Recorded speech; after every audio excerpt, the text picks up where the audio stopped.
You don't get to meet that person one-on-one to really find out what kind of person they really are. And so I asked him, I said, I've always heard people say, the music business is kind of cutthroaty business. And I read your story about you and your relationship with Howlin' Wolf and how you would help him and all that. I said, why didn't you ever try to take over? I said, you got a band now. Why didn't you try to kind of take over his band while he was kind of down? And and he said, and he was very sincere, he said, the Wolf was like a daddy to me. He was my mentor, and I learned a lot from him, and I have great respect for him. He just wasn't my boss, and from that moment on, I knew he was different, than a lot of things that you read and see and hear about blues musicians.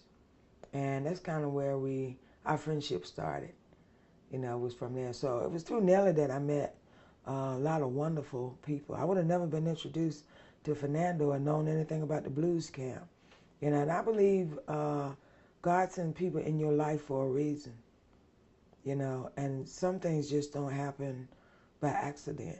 And so I don't know this. Is Nellie and Fernando a couple? Are they a couple? No. Okay, They live in Chicago. Nellie okay, sings, and of course Fernando, he's a performer as well. Yeah, sure. But he teaches. It just seemed to be connecting them together. I'm just telling you, that's how the dots. That's yeah, how it kind of Gotcha. went full circle. And Fernando write these wonderful songs. That song we did last night, "I Want a Pretty Woman," was when we was doing this CD project. It was. I said, Fernando, I love this song. And I can hear Eddie doing it. Could we do your song on this CD? And of course when I mentioned it to Eddie, he was like, well, I don't know if I could do this song. I said, Eddie, I can hear you singing it. I swear I can. And so I said, that's wonderful. Fernando's a wonderful songwriter. And I told him, you need to put your stuff on a disc and send it to him. I like to hear, some of it.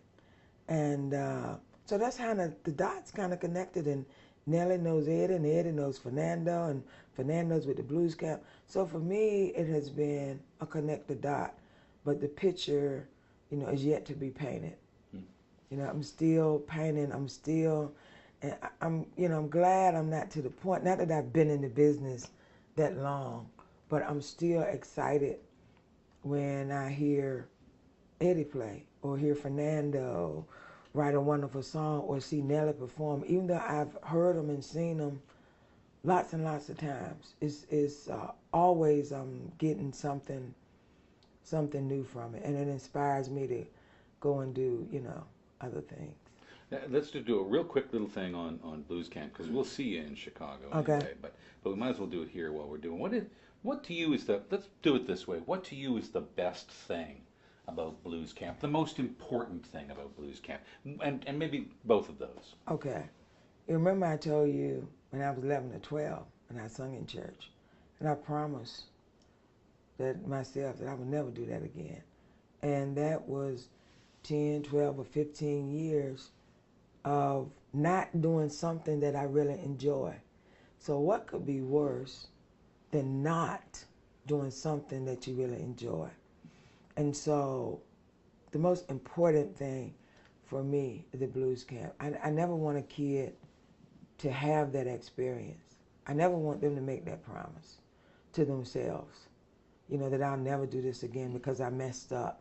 And I've seen kids playing, they're in class and they're looking at the parents and they're looking at the instructor and they don't, and that really sends me off, I don't like that.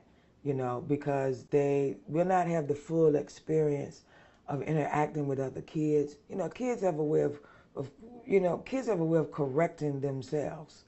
They won't have the experience of one of the other boys coming and bumping them up in the back, hitting them on the back of the head. Things that boys do, that kids do in general.